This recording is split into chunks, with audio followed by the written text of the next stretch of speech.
Disney does it again. Masters of killing franchises. Echo is just a terrible show.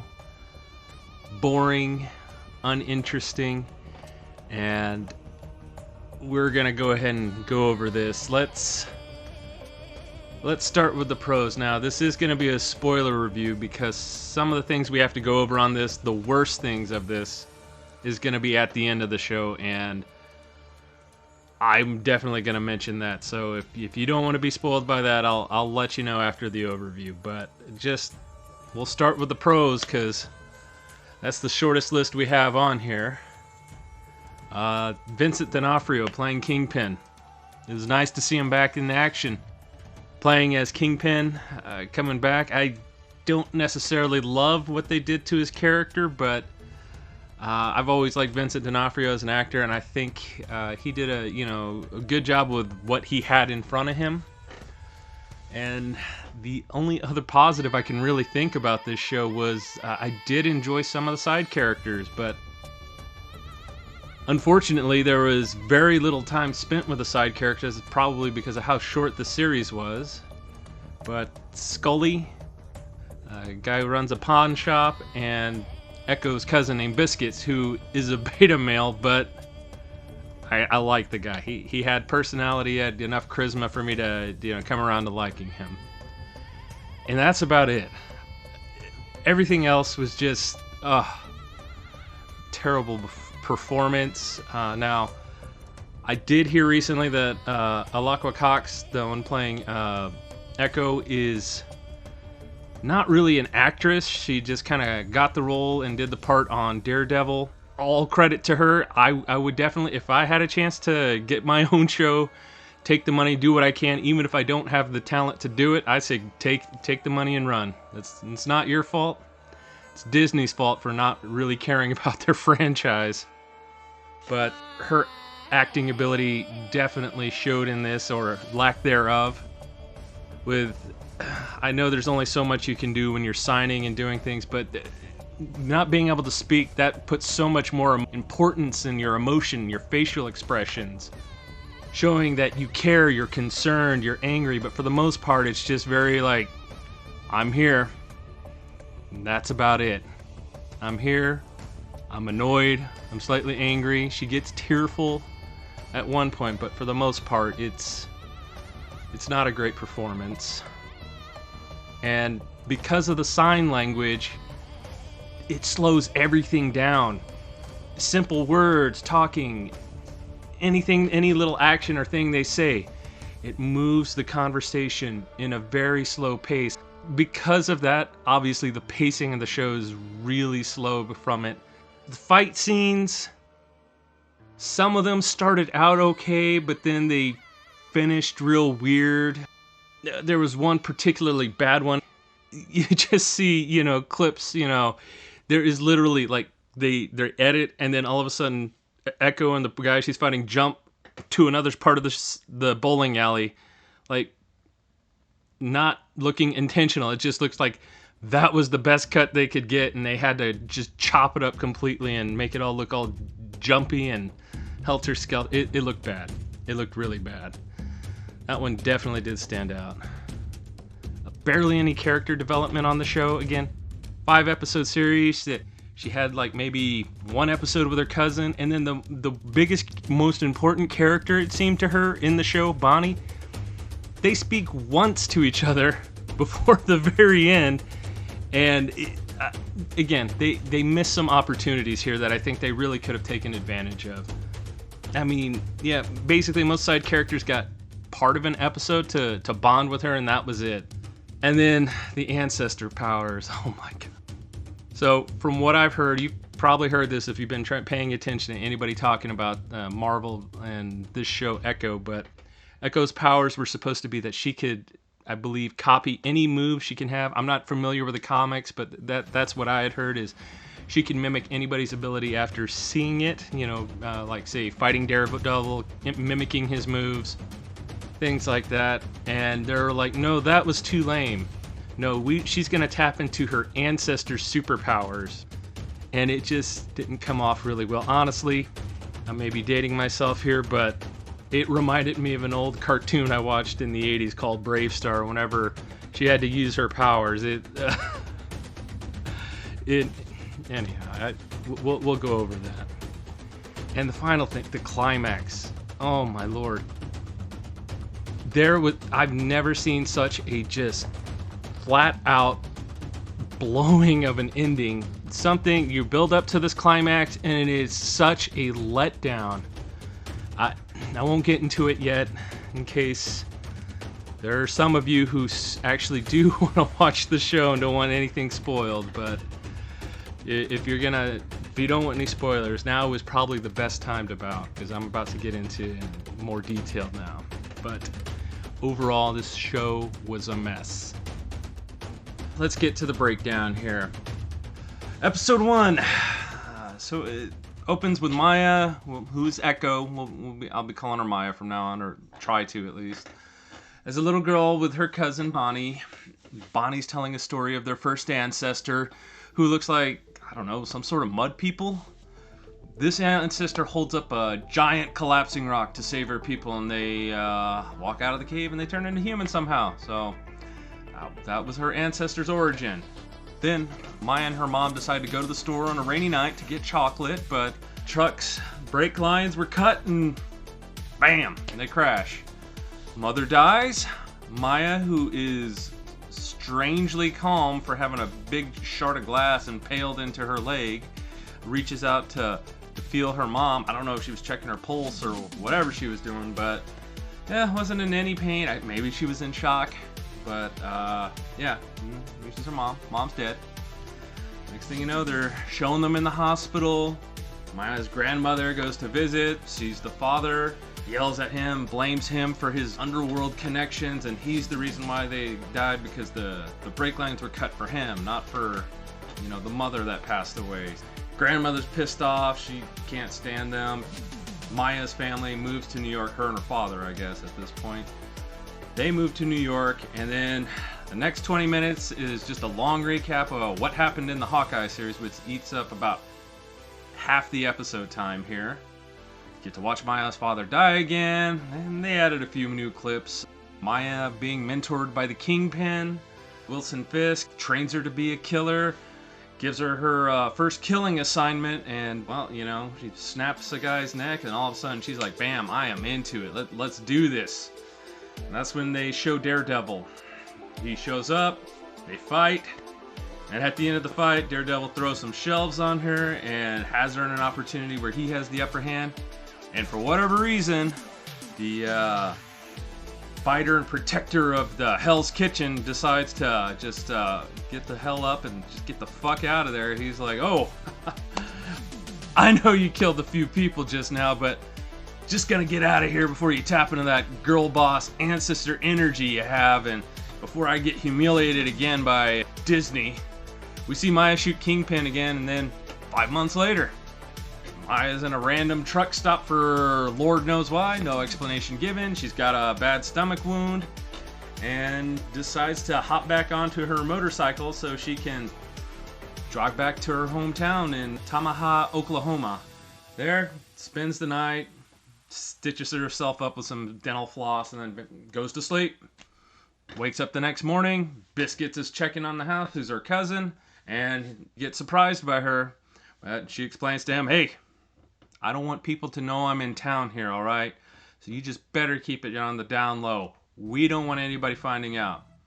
And then she proceeds to go downtown without wearing a mask, without covering her face. She goes to a roller skating rink to go visit Henry, who's her uncle, which, to be honest, I didn't even know he was her uncle until like maybe the 4th episode. Maybe I just missed it, but I never caught it. Anyhow, she goes to him so she can get her wound stitched up and get somebody to professionally treat it. Now, this was the first blown opportunity for them. Her cousin Bonnie, from the looks of it, is a paramedic, and this would have been a perfect opportunity for Maya to ask her to patch her up while keeping it off the books. Maya has not talked to Bonnie since her father died, and they could have used this to start mending their relationship. But Henry still works for the Kingpin, so Maya also wants to use that connection, I guess, so she can take over his organization. And as she mentions this to him, Henry is like, no way, I do not want to bring war to this town. Maya mentions a very cringe line about, now it's time for a queen. And that's the end of episode 1. The second episode starts again with a flashback. All you need to know about this one is her ancestor is a girl boss and she dominates in some sort of sporting event that they are playing. Back to present day. Maya has Biscuits pick up some gear so she can break into a train car later that's owned by Fisk. And this part it's alright, it's not bad. You know, he gets the gear, you kind of first meet Scully for the first time, and Scully, like I said, he acts it pretty well. I enjoyed his personality as well. I thought he was a good character. I just wish we had maybe a little bit more time in development with him. Biscuits picks up everything, brings it back to Maya, and then Maya's set to jump onto a moving train so she can break on, and she has Biscuits follow her in the truck. She breaks into the train, she's able to get in, get out, do what she needs to do. And then when she's getting off the train, this is where she first taps into her power to summon super strength to free herself as her prosthetic leg got caught in a train car connector. Strength of the bear!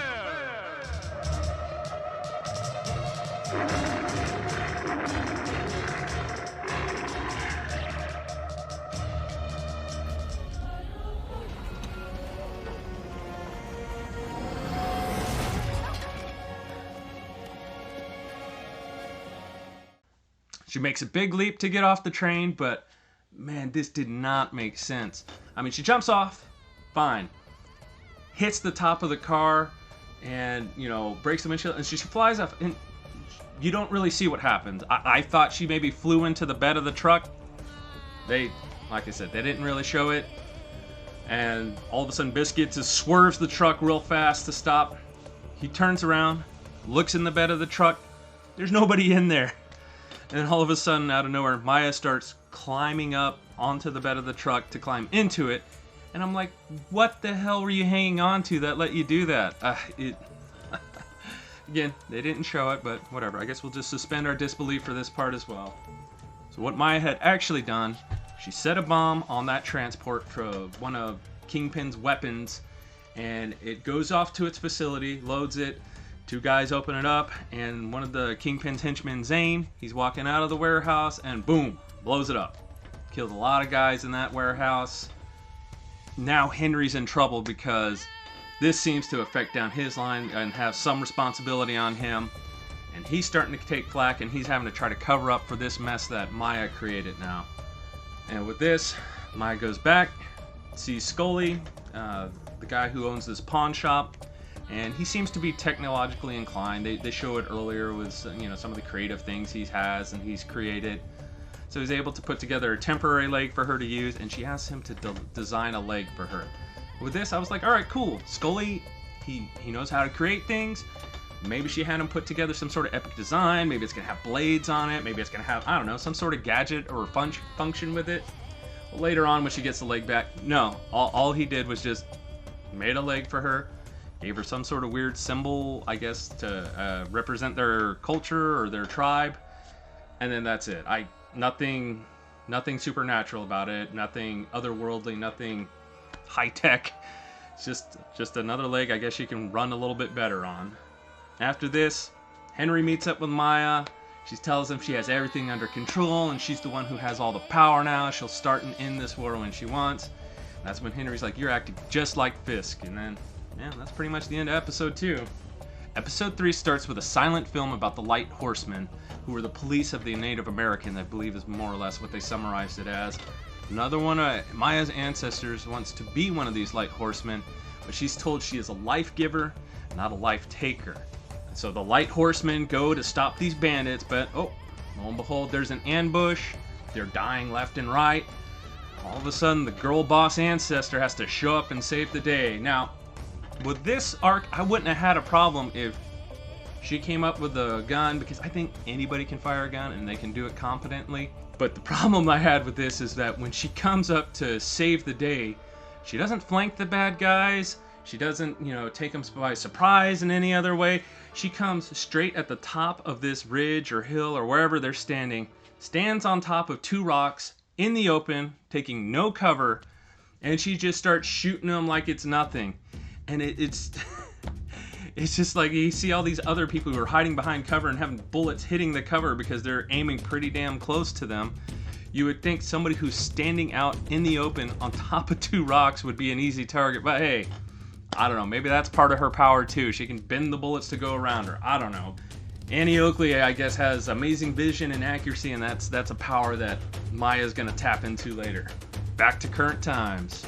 Maya is having a vision from one of her ancestors, and I guess it distracts her because next thing you know, this trained assassin who's out walking out on by a lake, I believe, gets captured with chloroform. I guess her biggest weakness is chloroform. One of Henry's employees, Vicky, and that is a man's name, just so you're not confused, ratted Maya out to the Kingpin's organization and captured Henry and Maya. Bonnie comes around to snoop around to see what Henry's doing, and she gets captured as well. And this is the first time Bonnie and Maya have a chance to meet and even interact with each other, this person she cares about so much. And Bonnie confronts Maya for never responding to her since her father died, and Maya plays it off as them just drifting apart. Zane, he shows up at the roller skating rink. Instead of just finding out where Maya is, intimidates this guy Vicky, and then eventually just kills him, and he's just fucking around in the roller skating rink before anything even happens. And then this gives Maya the time she needs to be able to escape from where she's being held. This is where I did enjoy the first part of this fight scene, because she finds the volume of the music, she cranks it up to where now these guys have trouble communicating, they can't talk to each other. Then they go to the fuse box to try to turn off the music so they won't be distracted. It's rigged with a booby trap. Okay, take one guy out, perfect. And then in this little area, it's almost like a laser tag area, I think is what Henry called it. It's dark, Maya's able to take advantage, she sneaks up on people, she starts taking them down. It's like, all right, I like this. This is a way to do it. Then the fighting spills out onto the actual roller skating rink, and this is probably the worst editing I've ever seen in a fight. And hell, if this is the quality Disney is looking for in an editor, I guess I could work for them because I can make choppy edits because I'm pretty sure that's what I do right now. Maya taps into her ancestor's power again. Eyes of the Hawk.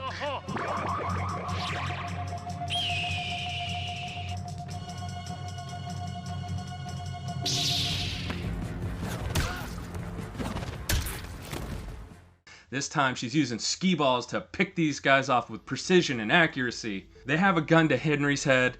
Maya doesn't give 2 shits about it, keeps attacking people, fighting them because she don't give a shit if he lives or dies. But then Zane brings up Bonnie, and this is when she starts caring because, oh, I better stop now. So they got them all set up to be executed. Kingpin calls and calls it off. Said, no, let him go, let him live. Nothing happened. And it's like, what? Like, not even get her and bring him to him? No, he doesn't want anything like that. And after they leave, Henry mentions to Maya that only Fisk could have stopped them from dying in that moment, and Maya's now starting to realize he might still be alive. Which also highlights that she must be a terrible assassin if she shoots him at close range and doesn't kill him. That's some shoddy shooting, I'll tell you that much. And that's pretty much the end of episode 3. We got episode 4. We get a flashback to Maya when she's a little girl with Fisk. She's trying to get an ice cream. Vendor doesn't understand. Ice cream man, makes her run away crying. And Fisk loses it. He beats the shit out of this guy. He really goes to pound town on him. Then Maya sees him and he's telling her not to be afraid, but she's definitely not afraid. She comes up and she kicks the beaten man twice. Definitely shows the markings of a future psychopath here. Back to present day. Maya heads back to the place where she's staying, and then Fisk surprises her, shows up there, comes in, talks to Maya, says he wants her to come back with him to New York. He was proud that she tried to kill him. He offers her his empire and anything else she could want, and then leaves, mentioning that he's going to be staying at a casino hotel. Henry talks to Maya and she mentions to him that she's having these visions about their ancestors, and Henry comes up that she needs to go talk to her grandma so she can get these visions sorted out and what the heck's going on with her. Evidently, Maya's mother was born through the power of nature and she was a gifted healer. Maya was angry about being disowned by Grandma, but Grandma said she didn't contact Maya because she looked so much like her mother. That's fantastic. I guess this is the writer's way of saying all of the people Maya killed is not her fault. This is one contributing factor to that she had a bad childhood. That excuses her going out and killing people. Later, Grandma decides she needs to go out and make a new outfit that Maya's eventually gonna wear. Maya decides to go to the casino to confront the Kingpin, and in the middle of this conversation, Kingpin brings up a good point. All the people you killed for me, did you plead for their lives? I ask you, who's the monster? Maya blames Kingpin for isolating her, and it's his fault she killed everyone. But Maya was okay with the violence as a little girl when she kicked the ice cream man, and she always had that violence in her heart. And then later on, you'll see in the next episode, she'll even hurt animals. This confrontation with the Kingpin was the biggest missed opportunity of the show.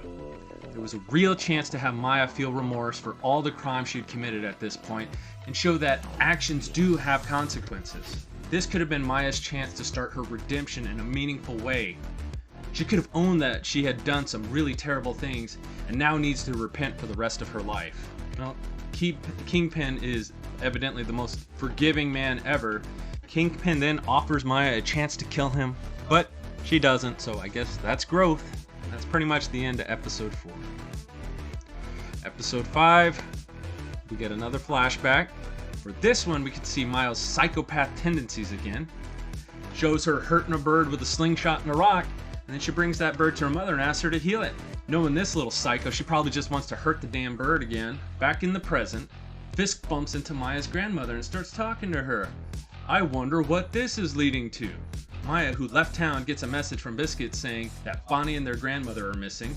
Maya rushes to the grandmother's house and runs into the ghost of her mother. Her mother heals her heart, I guess? I'm not too sure. Something like that happens. Then Maya sees a terrible outfit and decides she must put it on. Maya goes to the town powwow that's going to be happening, a gathering of all the Native Americans, and blends her terrible attire in with some actually nice costumes that are like way better than hers.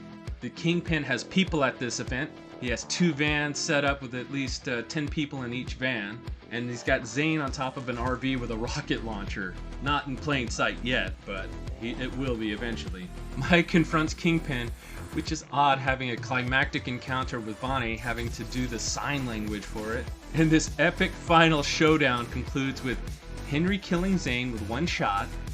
Biscuits is now a full-blown murderer because he uses a monster truck to run over the 2 vans filled with henchmen, which none of them decide to leave the van at all while this is happening. Maya summons the power of all the girl bosses throughout her tribe's history and is able to transfer her power to Bonnie and Grandma. Girl bosses, Assemble.